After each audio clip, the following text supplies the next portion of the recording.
everyone. Good morning and welcome back to another episode of b8ta Insider.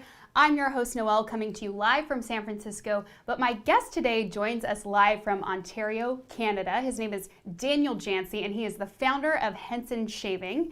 I have a Henson AL13 razor here with me. He founded the company less than a year ago. Can you believe that?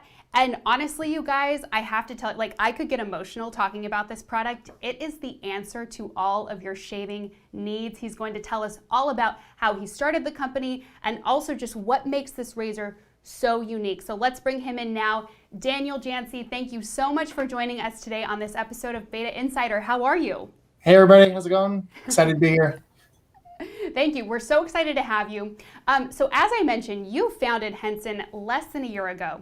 So take us back to where it all started. What was the moment in which you decided to build a better razor?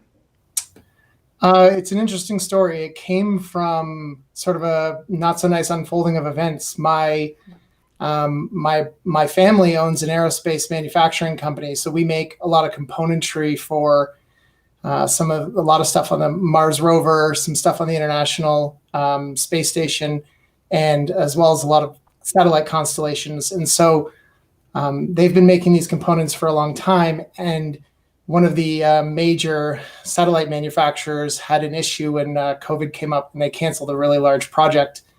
And so it put them out. And so I said, hey, now's the time. We've been waiting they've been booked for years. There's no room on their machines. And so finally we said that the machines are available. Let's do it. So that's how Henson got started.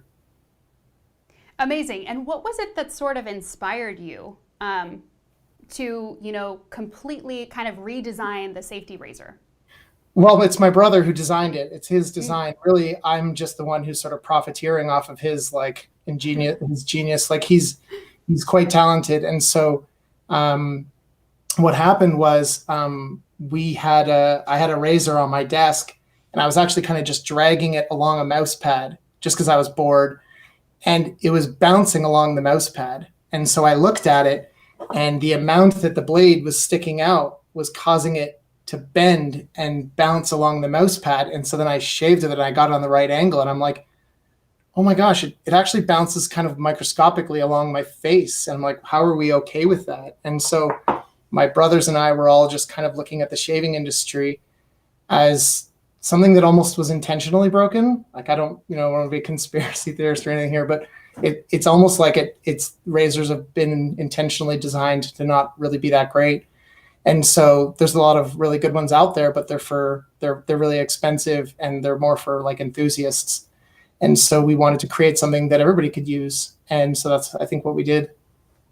Yeah, absolutely. I know. I was surprised to learn that kind of for the better part of the 20th century, this guy saw no innovation. And like you said, the system has sort of been designed to fail the consumer. So what is it exactly in the design that sort of sets the Henson AL13 razor apart from other safety razors? There's a few things. So for one thing, we have to be careful here because manufacturing is very difficult. And so when you manufacture something and when you plan it, you have to plan for slop or room for error. Mm-hmm. So if you look at a traditional safety razor or a normal consumer product, they're all manufactured with a certain amount of wiggle room. And so we knew that a design was possible such that if you could expect manufacturing to be consistent enough, you could make a razor that doesn't have that wiggle room. And if you don't have that wiggle room, you can really grip the blade so much better so that when it cuts along your face, it almost just shears the hair and you somehow don't even feel it. And we knew that design was possible, but manufacturing it is really difficult. And so with these guys, they're insanely talented. And we got to work on creating machines that would be able to make this. And when it came out, we were all kind of a bit, dumbstruck. We were blown away that the theory worked. And now we put a lot of money into being able to make them at scale. And that's how we got the price down so much. So now we think it's actually ready for consumers. And according to the feedback from you and a few everybody else who's been buying them the last 6 months, there's nothing out there like it, is what it seems. Yeah, absolutely. I mean, it's amazing, I think, the difference of using the AL13 razor versus, a disposable razor. And I myself, I've been using disposable razors for years. I don't even want to begin to calculate how many disposable razors I've gone through. In my 20, most people don't do the math. We did some Yeah. we did a bit of research on it, and we showed people how much they were spending and look back at their statement blown away. Like they had no idea that every time they go to Costco and grab a 25 pack or something at $1.50 or $2 a piece, that adds up to a lot. Yeah, absolutely. And I mean, I noticed too, sort of in my research, that a lot of the razor companies kind of year after year, they come out with more blades. That's sort of kind of the big appeal, is we've added an additional blade. Yeah. But I mean, with this is one blade, and the shave that you get is just, I mean, doesn't even compare. And also, I mean, there's just the weight of this is so wonderful. I want you to tell us a little bit about the materials, but just, I mean, you shave with so much more intentionality with this guy. Exactly. So, there's sort of your different types, right? So you've got your Crocodile Dundee, far extreme straight razor blade with no protection. Hope it goes well. Right. And then you've got your, safety razors that are metal, and you can pick these up for not too much money. And then you've got a Gillette cartridge or a Harry's, and now there's entire business models that are less than Gillette, and you get save 50 cents, but it's still the same issue. And so what happens is, the way that these are designed is, if you look at this under a microscope, they're actually designed to catch and hold. And if you put it on your face, it's not designed to like glide smoothly. There's the blades are all actually at different levels. And so they are supposed to wear out. They're designed to be replaced. And the goal is to put physics to work such that, after somebody buys one, really that's the end of a transaction for us. And the downside is, you don't get this annual reoccurring revenue from a customer that you would if we were to set somebody onto a what we would call a broken path. But we feel it's a lot better. It is like, I don't know how to, once somebody tries it, they'll know, but it will do a better job. And for just, we think an order of magnitude, like we want it to be around a tenth of the cost. And so we're coming in at close to that. Wow. Yeah. And you have a razor there with you. Can you sort of break down the anatomy of this is the AL13 razor. Yes, I can. At b8ta. So yeah, tell us about this. I'll go ahead and switch my camera to this guy. Does that work? Great, that's perfect. I'll walk you through this. So this is what somebody gets. So this here is the razor, and you just pull it out of the package, and you put it in the top cap right here. Yeah. So this is all aluminum. Everything I'm touching is aluminum, and the blade sits inside there. And so the sort of ingeniousness here, or the really tricky part, and I don't want to get too technical, but where these posts sit, how fat they are, how much room there is for error. You'll notice if I wiggle this, there's absolutely no room. So these, for those who could care, these hold around quarter thou or half thou tolerances on both where they sit. You know what, Daniel, I'm going to ask you, you're a little bit out of frame. If you bring your hands down just a bit, I think we can see you just a little. There we go. Perfect. Yeah. Great. Show us again that wiggle.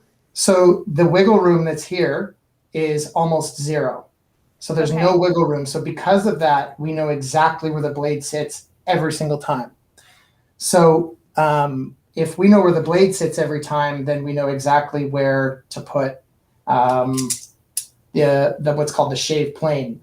So now, once we put this together, we know that every single time that this is assembled, this blade is going to be the exact distance away on this side as it is on this side, as it is over here and here. And when you know that, imagine a very short diving board. Like if you were on a 6-inch diving board, it wouldn't be as much of a diving board as it would be just a ledge, because there's not that much bounce in it. And sort of the same sort of thing happens here with this guy sticking out so far. What happens is that ends up bouncing. That's what we were talking about before. Right. So with this having so much where we know exactly where the blade ends, we're able to support it right to the end. And if I can line it up here, or if I can take a guess at lining it up, because I can't actually see, but that there, the blade only sticks out 1/1000th of an inch. So your hair is probably close to 3 thou. So this sticks out only about a third as much as your hair. So what happens is, as I glide it along my hand, it's harmless. It can do damage if you really were to work at it, but your skin, you'd have to really work at it. So it's designed to be as close of a shave as what you'd get from a specialty razor or a cartridge razor, but with the safety of what we would have thought a safety razor sort of should have had from the beginning. Awesome. That was a great demo. And you said again, so it's aluminum. The body, Yep. The pieces are all aluminum. Yep, there's a couple of there's one other special piece that's in there that's, I don't know how many people would totally care about it, but just to give you an example of what's gone into this, when the blade opens and closes here, it has a wear plate inside, and that as an example, I'm off camera here, but that on an example, that's tungsten. That little silver piece in there. Okay. It's like the second or third hardest material on the planet. So it's very, very difficult to manufacture tungsten accurately. And in order for this to fit in, it's a press fit. So it needs about a 1/2 thou tolerance to be able to get in there accurately every time. So making something that's cost effective, good looking, cheap, at scale, there's a lot of nights and weekends. It's not a task that you want to take on lightly. So, but that's these guys, that's their business. And so when we committed to doing it, when we all saw the final product, again, we were just shocked that it all came together. It's one thing to draw something on a whiteboard, maybe there's a couple of beers involved, then all of a sudden you make it, you go over to the machines, and we have 50 versions, and we change the program, come back and use it. And there was, do we open the blade exposure? Do we make the holes larger? There was so many questions, and even so much as the channels that go down the middle. I don't know if you can tell or not. The channels that go down the middle, it's really nice shaving, and just then you put it under the sink and the hair just kind of falls out. There's none of this banging on the sink. So it's designed with 20 years of machining. And when you machine something, you have to think, where's the extract going to go? And so that's where you get that sort of snow plow kind of vibe in there. So there's a lot of hidden features, everything from its balance, its weight, its angles, the geometry. We looked at a lot of hands and how they hit the face. We wanted it to be able to just hit the face and pull. And every time we do that, we looked at the pivot of the arm and hitting the face, and now it's just right on that angle, and it finds the angle every time because you can feel it. Right. I know, and I was telling you earlier, when I was using this, it's just a completely different experience. And there's actually not many people know that there's shaving, it makes a sound when you use something like this. You can hear it at work, which is so different from using just a regular disposable razor. And I want to reiterate again that this is made by the same machines, like you said, that have been used to make components for the Mars rover, the International Space Station. So I'm curious, did it take a lot of convincing? I know that this is kind of a family business. Like you said, you and your brother were working on this early on. Did it take a lot of convincing to get them to use those machines to make the Henson AL13? Zero. No, it was beautiful. It was really cool. So our family's really tight. We've grown up together. We've lived together. And for a long time, we've been looking to do business. And since I was a small child, I was in this building that we're in now. I'm in a 40,000 square foot facility here that our family has. And so I've grown up here, but I've never been talented with anything physical. I would hire someone to hang a picture frame if I had the resources. I am just not talented with anything that requires dexterity or any talent at all for any but my brothers have been in the mechanical, they're mechanical geniuses, and I'm on the more digital side. So I've spent 10 years in e-commerce and digital strategy, and my brothers have been on the mechanical side. And so we've been looking for ways to do business. We want to do life together. That's how we lived. Our kids grow up together. And even until last year, we lived in the same house as my two brothers and I and all of our kids. We got 11 kids between all of us. So our kids they all go to school together and they all grow up together. So we've been wanting to do business together ever since we were young. And this was the best way to do it. So it almost like I was in the oven off learning the digital market. And I always felt like the black sheep, not doing the mechanical stuff with my family. And then finally we found a way to both do something we were passionate about, which is not righting a wrong, but none of us really liked the fact that the shaving industry was going the way it was. And we always looked at it and said, somebody should fix it. And then finally, all my background and my brother's background merged into one. Yeah, that's so awesome. And I imagine, I mean, you guys, like you said, you were you were prototyping this, you're probably using it, trying to get it right, and then eventually, right, it hits the market. What has the feedback been from both consumers and also, I mean, there are so many shaving enthusiasts out there that have used every razor under the sun. What are they saying about Henson? So so of the shaving enthusiasts, they're kind of in two buckets. Okay. Half of them say this is the best result that I've ever achieved. And they all think that it's, number one, and I can't believe, and there's a lot of fuss about it. The other half of the community kind of will say, it's really good, but it's not for me. And the reason that they say that, they say there's not enough blade feel. And if I were to pull up another one here, and show you this, if this was gliding along your face, a traditional safety razor, you can feel it and hear it. You can hear the blade. Yeah. With ours, it's more solid. You can't feel the blade. So we even have a video of someone shaving and they're like, they didn't know the blade was in. Literally, is it in yet? But they didn't know. So what we saw was that community was, imagine Harley Davidson selling motorcycles with training wheels. Do you know what I mean? Like they would stop selling overnight.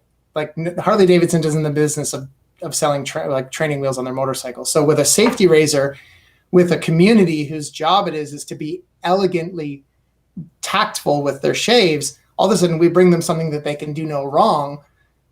That's a roll of the dice. So we didn't think they'd like us at all. As a matter of fact, we thought they would hate us and that consumers would love us. And now what we're finding is they don't hate us and that they respect what it is and they respect what it is because they respect what it does because of the geometry and the physics and the work that's gone into it. And also the craftsmanship. Like this is anodized aluminum. So this has gone through an acid bath and, after having done all those operations to it, it's very difficult to predict to get a certain color and to have it exactly the right measurement. So even being able to make it, then anodize it, then ship it for the cost that these are shipping for is they're recognizing is very, very difficult. So even the community that should dislike it likes it a lot. And the regular consumers we've got comments like, what am I doing with Harry's and why is Dollar Shave Club charging me $12 a month? And we're getting everything from this must be fake to I'm angry because I've been paying all this time. We're getting really touching emails from customers who've got skin sensitivities who are like, I secretly wake up every morning with anxiety because I know I have to shave. And all of a sudden now they're emailing us being like, here's a picture of my new face. Like we're getting a lot of people who are telling us that we're on the right track for sure. Wow. Amazing. And I know for so many women out there, so many of us are constantly stealing our boyfriend's razors or our husband's razors to get a closer shave. And you have a men's and women's AL13 razor available at Henson. What is sort of the main difference between the two? So if you were to take what you guys have on your website as the women's, it has a 1,000th of an inch blade exposure. The men's has a 1.6 thou blade exposure. So it's a tiny little bit more on our for us that we call that medium and mild. And the guys were telling me exactly that you guys have these colors here. I've got them on the table here, but these ones here you guys have with a very small 1 thou blade exposure. And so what happens is With the men's razor, I personally use what the women's razor. I use the one with a smaller blade gap. It's very comfortable, and you have to have a real mane. You have to have a real stash going. Like, you got to have a lot for it, the women's not to take it. So we're actually just in the process of, and not in like a 2020 way or 2021 way, but we're just in a process of getting rid of that. There's nothing inherent about it that's men's versus women's. And as a matter of fact, I use the women's, and we're just going to get rid of that altogether. And it's medium and mild. And 90% of people should just be sticking to the mild. It's such a good experience. There's just so many people out there that are like, I want to be able to shave once every 2 weeks, and I want something that can hack it down. So we made the medium so it had more space. Got it. Okay, so it's really kind of less about gender then. It's just about It has nothing to preference. do with gender. Yeah. We were a young company. Awesome. We walked into the store, and half of the aisle was women's and half the aisle was men's. So we just kind of wanted to follow suit, and Right. there's no science, there's nothing about it that's anything having to do with gender. Right, right. And I mean, the colors, I love pink. I mean, I'm kind of girly, so I love this pink color. There are so many different color options out there. We'll talk a little bit about the customization in a second, but I wanted to share this story with you because I think you'll find it funny, and maybe some of our viewers can relate. But shaving is such sort of a rite of passage, I think, for both men and for women. And I remember my first experience shaving my legs. I was off to 6th grade science camp, which was a week-long camp, and I begged my mom to let me shave before that because I was going to be in, a room in bunk beds with, girls, peers from my class, and I was like, oh, I don't want to be the only girl, right, that hasn't shaved her legs. My mom said no. It was a hard no from her. I stole one of my sister's disposable razors, shoved it like deep in my bag, took it to camp, shaved while I was at camp. Of course, I grew up playing soccer, so as soon as I come back and I put on my soccer shorts, my mom is like, you completely disobeyed me, how dare you? And I'm trying to I'm like, yeah, I shaved at camp, but also I learned all these things about science. She was not thrilled. But I remember it was such an empowering moment, even though, I disobeyed my parents. For me, I just remember, I vividly remember that experience. But then you grow up, you get a little bit older, and it kind of becomes a chore. It really loses sort of that you kind of lose that joy, that empowering experience really goes away. It becomes far less personal because you're just constantly going to the drugstore, picking up a new razor, or picking up, new cartridges. So how is Henson kind of making the experience enjoyable, empowering, and personal again? Well, for one thing, if we were around 16 years ago or however long ago that was, you'd still have it. Yeah. And every day that you look at it, you would remember that, or you could choose to remember that. And I think there's not many things that are in our life right now where we get to hold on to them. And, they get my kids were in the house the other day, and the day that I realized that I'm in the house that I'm going to be in forever is the day my son took his one wheel and scratched the floor. And Rachel, my wife, looked at it and smiled. And she's like, I'm going to remember that. And I was like, holy crap, this is our house. Like, this is where we're going to be forever. So the difference to me between your story and what your story could be is if that razor was still part of your experience. And so that's what Henson is it's a product that's designed not to fail. Right. So I think that the shaving experience can be very nice if it doesn't hurt. And so what happens is a lot of razors is that they hurt. And if the razor gets dull, you always run I don't know, maybe I'm the only cheap person in the room here, but I'll always run like a cost analysis and be like, I bet I could get like a bunch more shaves out of this. And then I'm like, ow, ow, ow, ow. And I'm like, all right, right. now I'll pay the $1.50 and I'll get a new.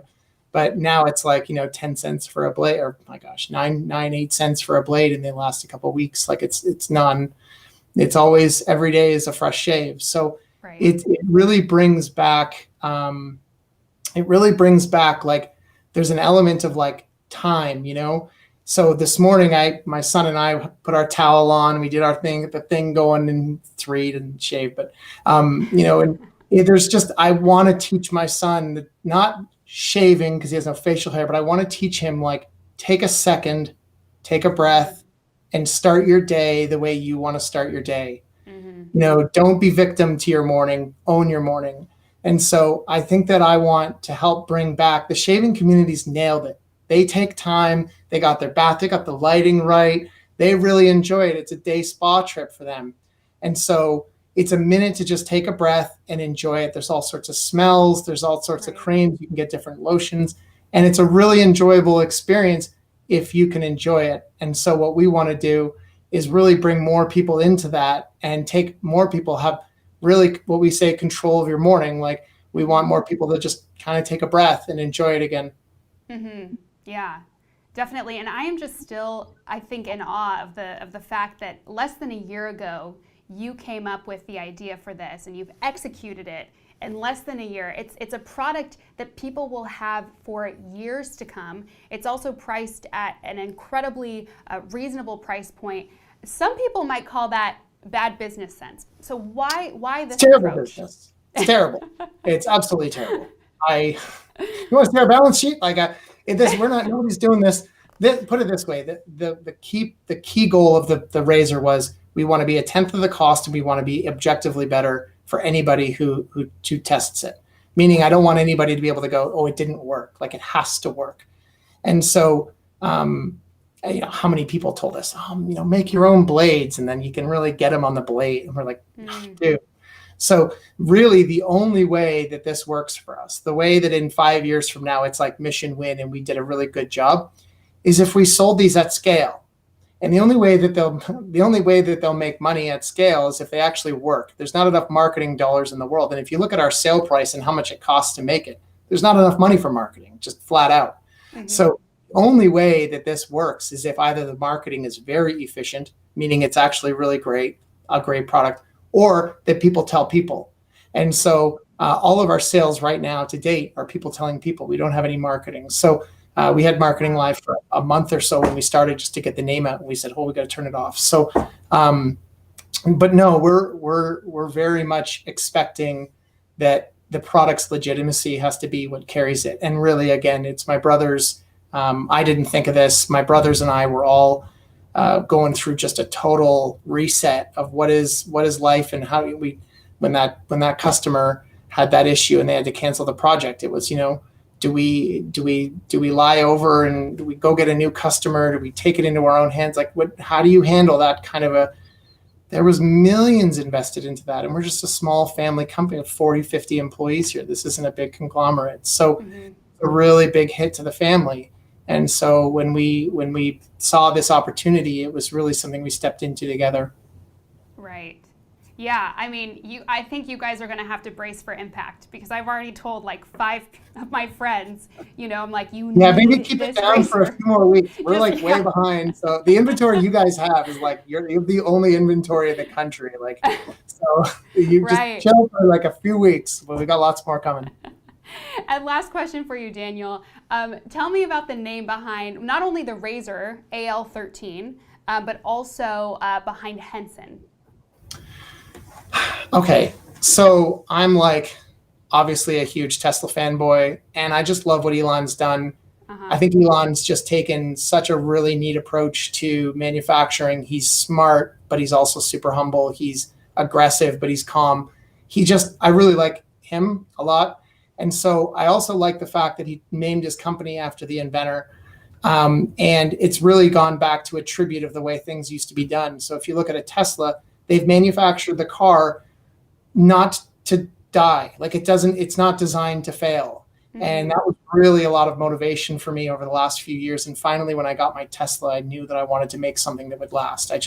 He was such an inspiration. So when we started the company, it was just an obvious, like William Henson invented the T razor. Like he originally took a straight blade and put it onto a T so that people could use it and use it easily.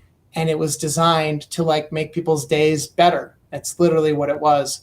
And so now it's turned into a whole bunch of other stuff since then when Gillette got involved, and then it went into the military, and then they were like, hey, we could make more money if we, and it really just changed and went down a different path. And so when we started this, we were like, you know what, let's go back to the way things were. This product was made not on a spreadsheet. Nobody in their right mind with a spreadsheet made this product. This is not a money spreadsheet product. This is a product that you make because you've experienced such something that you didn't like for so long, and then you had somebody smart enough and equipped enough to actually make a difference and make it. Right. Yeah, well, Elon, if you're watching, you need the AL13 razor. Even the idea. Just the... Daniel, thank you so much for joining me today. I want to wrap this up just by telling our viewers to head over to b8ta.com where they can buy their AL13 razor. You can also go to Henson's website. They've got lots more color and customization options. I know you guys are going to absolutely love it. And right now it's priced, it has a promotional price of $50, so get it today. Seriously, you guys will not be sorry. Thank you so much for watching this episode of b8ta Insider. We'll be back at 2 p.m. with another episode of b8ta Unboxed, so I will see you then.